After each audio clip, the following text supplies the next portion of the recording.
Espace digital et innovation, découvrez la télé dans le monde du digital.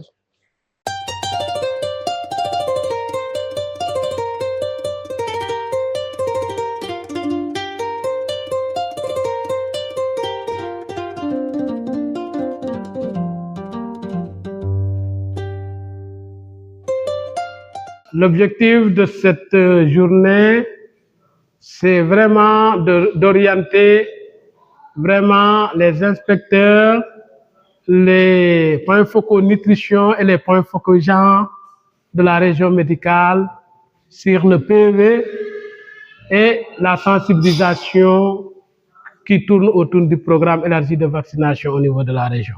On a passé en revue avec les principales concernées sur vraiment les maladies qui sont ciblées par le programme élargi de vaccination, sur les calendriers vaccinaux que nous jugeons très important d'être compréhensibles par ces principaux leaders de l'éducation. Ensuite, on a terminé par les performances obtenues par les différents districts sanitaires de la région. Et ce qu'on retient de façon globale, c'est que les performances de façon globale ne sont pas atteintes. Mais on constate qu'il y a une disparité. Par exemple, le district sanitaire de Médina Yoro Foulah qui pratiquement a atteint l'ensemble de ces indicateurs. Par contre, Kolda et Vélingara ont atteint des indicateurs assez acceptables pour certains antigènes, mais pour Kolda, le problème majeur qui reste là-bas, c'est par rapport à la vaccination contre l'HPV. Et pour Vélingara, c'est la vaccination contre l'hépatite B à la naissance. Certes, on a quelques difficultés pour d'autres antigènes, mais le véritable problème reste le HPV, qui reste faible. Et nous voyons que la principale cible, c'est au niveau des écoles.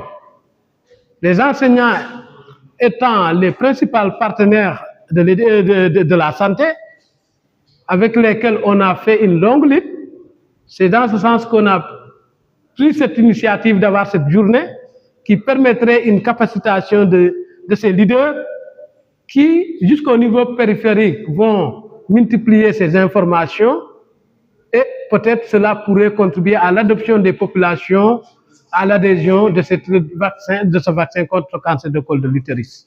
Comme l'a fait mieux Médina Yoro Foulah, qui est actuellement à 123%. Pour les parents, je pense que les gens ont bien compris le message.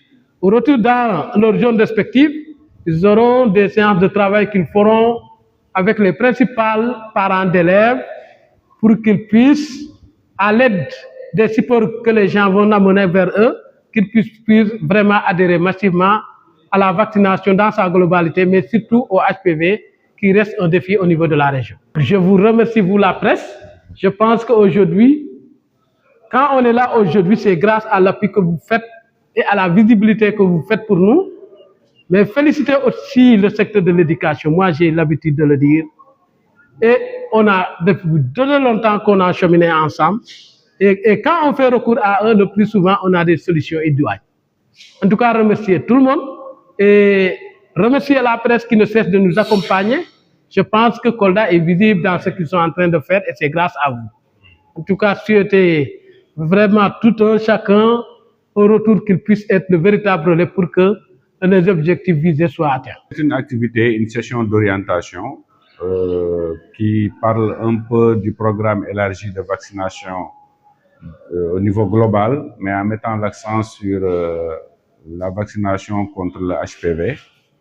Donc une activité qui est initiée par la DRS de Kolda en collaboration avec l'inspection d'académie de Kolda, qui regroupe les inspecteurs de l'éducation et de la formation de l'IA et des 3 IF, de Lingara, Médina Yoro Foulah et Kolda, les bureaux gens, les points focaux de santé et nutrition, ainsi que les services rattachés que sont l'inspection médicale des écoles, le CAOSP et le CRFPE de Kolda. C'est une activité très importante pour le secteur de l'éducation dans la mesure où il réunit un peu la crème de l'académie et mettre à leur disposition des informations, des outils, des supports pour les permettre de passer à la démultiplication et à une communication intelligente sur le PEV et sur la vaccination contre le HPV.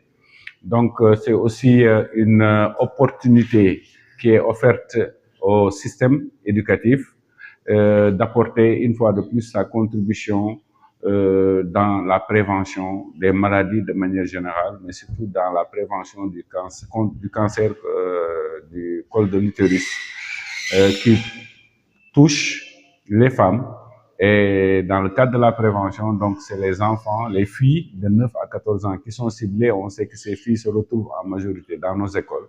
Donc ce qui justifie la pertinence de cette activité d'orientation et de formation qui met l'accent surtout sur une communication. C'est vrai que les districts sanitaires et les IF prévoient de démultiplier. C'est pourquoi on n'a pas noté la présence de l'association des parents d'élèves. Mais les parents d'élèves sont une partie intégrante de la communauté éducative. Et rien ne peut se faire sans que les APE, les associations de mères d'élèves, les comités de gestion des établissements ne puissent être impliqués pour qu'on puisse avoir la réussite totale. Parce que ces enfants que nous avons trouvés dans ces écoles nous viennent de la communauté. L'école fait partie de la communauté et cette communauté est représentée au niveau de nos structures scolaires par les associations de parents d'élèves. Donc c'est un appel qui est fait vis-à-vis de ces associations de parents d'élèves d'être beaucoup plus proches des IF, de leurs chefs d'établissement, les principaux, les directeurs d'école, et de les accompagner à mobiliser toute la communauté pour que les agents de santé puissent dérouler tranquillement et obtenir les résultats qui sont escomptés dans le cadre de la lutte contre le cancer du col de l'utérus pour nos filles qui sont âgées entre 9 et 14 ans. Remerciements à l'endroit de l'inspecteur d'académie et de toute son équipe, notamment le secrétaire général de l'IA, qui a vraiment planifié avec nous, nous a aidé à dérouler cette activité. Des mots de remerciement aussi à nos partenaires de la santé, notamment la DRS de Kolda et toute son équipe aussi. Et des mots aussi d'encouragement pour les enseignants qui sont au niveau déconcentré, au niveau opérationnel, qui vont devoir recevoir ces équipes.